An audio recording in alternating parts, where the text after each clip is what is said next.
Hi everyone, my name is Maritela Arciniega, and today we're going to be talking about tariffs and trade policy. More specifically, we're going to talk about Nike versus New Balance, trade policy in a world of global value chains. So for this case study, please imagine for a minute that we're standing on the shoes of Michael Froman, who in 2013 was the US trade representative and was in charge of negotiating the TPP, that is the Trans-Pacific Partnership. When negotiating, he was faced with this question: should the United States lower tariff on imported goods of footwear? To answer this question, we need to take into account who are the people that are going to be affected by this decision. Those people are called the stakeholders. Firstly, we have US footwear firms. For this case, we're going to talk about Nike and New Balance, who have opposing views on this matter. Nike on one side produces all of their footwear elsewhere, offshore. So when importing, they face higher costs if tariffs are higher. But on the other side, we have New Balance that produces all of their footwear in the United States and become less competitive in the US market when competing against lower prices produced by companies elsewhere. Then we have US footwear workers. These workers fear losing their jobs if they now have to compete with workers in low-cost countries like Vietnam. Vietnam, by 2013, was the second largest supplier of footwear for the United States. Knowing that, Vietnam used as a bargaining chip concessions to other markets in other industries. That is why other US industries become stakeholders in this situation. So Vietnam offered to open these markets for US firms if the US agreed to lower tariffs on footwear. Another stakeholder are consumers in the US because they would face lower prices if the US decided to lower tariffs. They don't have to assume those higher costs of paying those taxes. And as I mentioned that, I remember that tariffs are taxes on imported goods. That is why the US government needs to consider that if they lower their tariffs, the revenue might go down too. Now that we know who are the stakeholders in this situation, who might be affected by this, we can move on to how are we going to make this decision? What do we need to consider in order to make this decision? So first, we need to take a strategic point of view. We need to think about what is good for the American firms versus what is good for the American people. It would be easy to assume that what is good for firms is good for the nation as a whole. But that is not true if not even firms agree on what is good for them. So we need to think about what is good for the country as a whole. We also need to take into account the context. What is good for this situation in 2013 might not be good now in 2025 or back in 2020. What trade policy fits best depends on the geopolitical context of that specific time. We also need to take into account ethical considerations. So we know that lower cost countries like Vietnam can afford to give those wages because they have poorer worker conditions. And they also have lower and looser environmental laws. So if we lower tariffs and benefit those companies, we need to take into account those ethical considerations. So remembering all of this, now we know that there are non-market forces that lead us to take these decisions. So this is not only an economic decision, this is also an ethical one and a strategic one. So non-market forces might nudge our decision into different directions.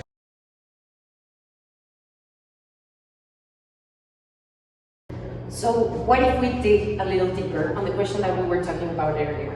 Is what is good for American firms good for the country as a whole? More specifically, is what is good for Nike good for the US? And what about New Balance?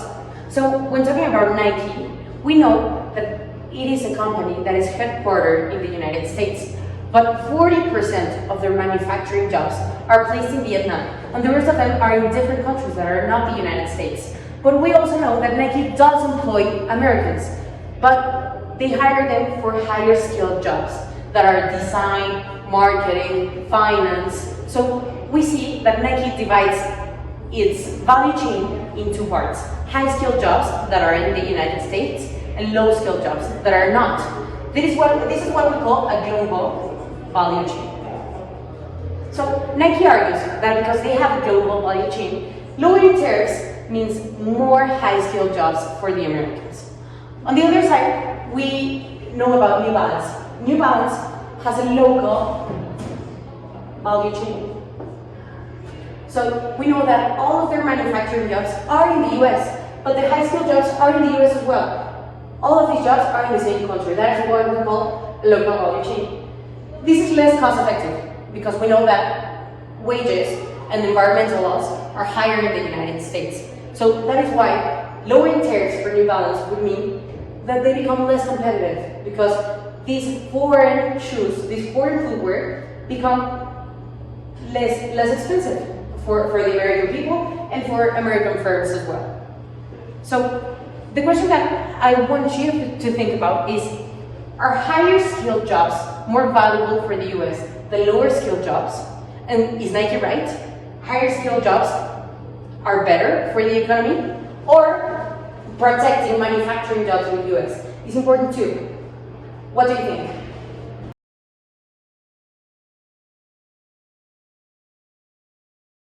So let's take New Balance's argument seriously. Do we think that Vietnamese firms have an unfair competitive advantage over US firms? But what does unfair even mean in this context? Let's talk about it for a little bit.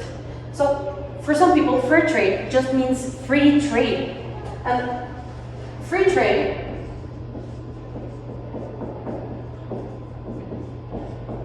according to the World Trade Organization, it is based on the principle of non-discrimination. This means that companies all around the world compete solely on prices. That means that whatever company has the best cost structure and can get better prices wins the market. Just put as it is.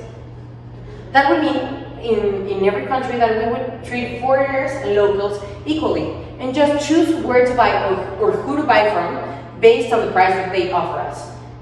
The principle and the criteria used in order to make these decisions is just efficiency. What is most cost efficient? But we know that trade is a little more complex than this. So for some people, free trade is not enough. We need to talk about fair trade.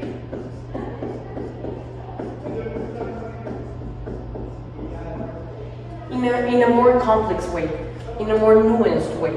So, for example, fair trade would mean that countries would have more similar work environments and work laws and environmental laws, so that companies all around the world have the same incentives to care for the environment and care for the people they hire.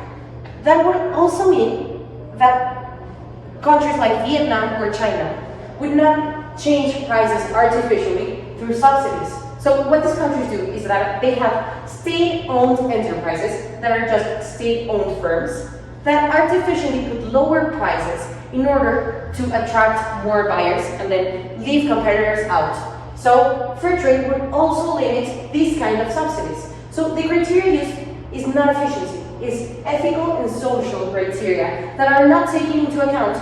We're talking about just free trade. But for some people, this seems unfair because developed nations like the US or nations in the European Union can afford to change their cost structures and pay a little more in order to protect these values.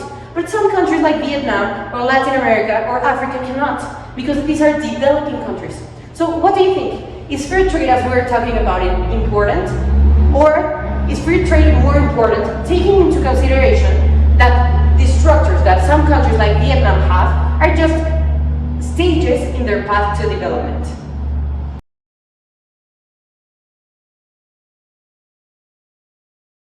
So after analyzing all of these criteria and all of these phenomena, we arrived to the core question of this case. What should Froman, the US trade representative, do in this situation? So let's imagine for a moment that he decides that it's best for the United States to lower tariffs. What would happen with each of the stakeholders? Firstly, we have consumers. As we talked about, consumers would benefit from lower tariffs because they would face lower prices, since firms would compete more and would face lower cost structures that would help them offer better prices for consumers. Prices. Then, remember that we have two types of workers in the United States. Well, in every economy, but we're talking about the United States worker for now. We have high-skilled workers that are the ones that work in marketing, in finance, in design. These workers would benefit from lower tariffs because that would mean that profits and resources are more available to them in order to work in the United States. So high skilled workers, either in New Balance or in Nike, would benefit from lower tariffs. So more jobs. We also have low-skilled workers. Remember that low-skilled workers are the ones that manufacture the goods, so are the ones that work in the factories. Factory workers, low-skilled workers, manufacturers would face job loss from lowering tariffs because there are more and cheaper low-skilled workers in places like Vietnam and other developing countries. So these companies, either Nike or New Balance, would hire more workers abroad, even if they didn't want to, because it's more cost-effective, and tariffs would leave low-skilled workers without some jobs. Job loss. So now let's talk about Nike and New Balance. Nike, as we know, has a global value chain. Global value chain. That means that because Nike places different parts of its value creating process in different parts of the world, it benefits from lower tariffs because that means that the imports they receive in the United States are cheaper. So they face lower costs. For New Balance, it's a little complex. As we know, New Balance for now has a local value chain. So New Balance has two options. Keep its value chain as it is and try to compete with workers abroad that are now going to be cheaper, or adjust its value chain in order to compete more with other firms. So New Balance can either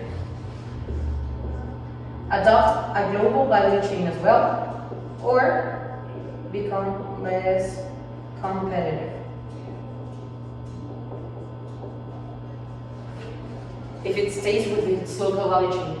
Either way, New Balance faces a loss because even if they adopt a global value chain, this implies costs. They need to put a new factory elsewhere, they need to hire lawyers in order to open the firms in different nations. There are lots and lots of costs from turning your company from a local value chain to a global value chain. So even if New Balance stays competitive and adopts a global value chain, there are losses that they would need to absorb. So now, knowing all of this, what would you do if you were the trade representative of the United States? What options do we have?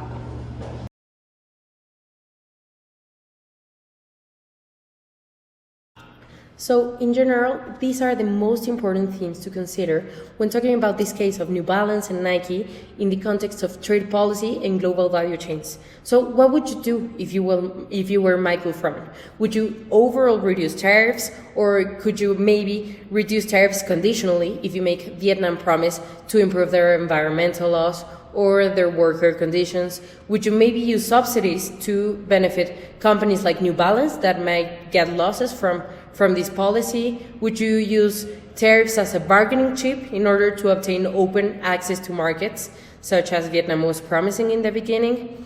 All of these are things to take into consideration, and that could be different in different contexts. So, in general, trade policy and tariffs is an important topic and is especially relevant in this context in 2025, where Donald Trump is imposing tariffs on so many countries. So, in the context of Donald Trump's second term, what do you think about free trade? What do you think about fair trade? Should he impose tariffs? Should he remove them? Should other countries respond similarly? What would you do in the case of Michael Froman, but what would you do today in this context with tariffs around the corner?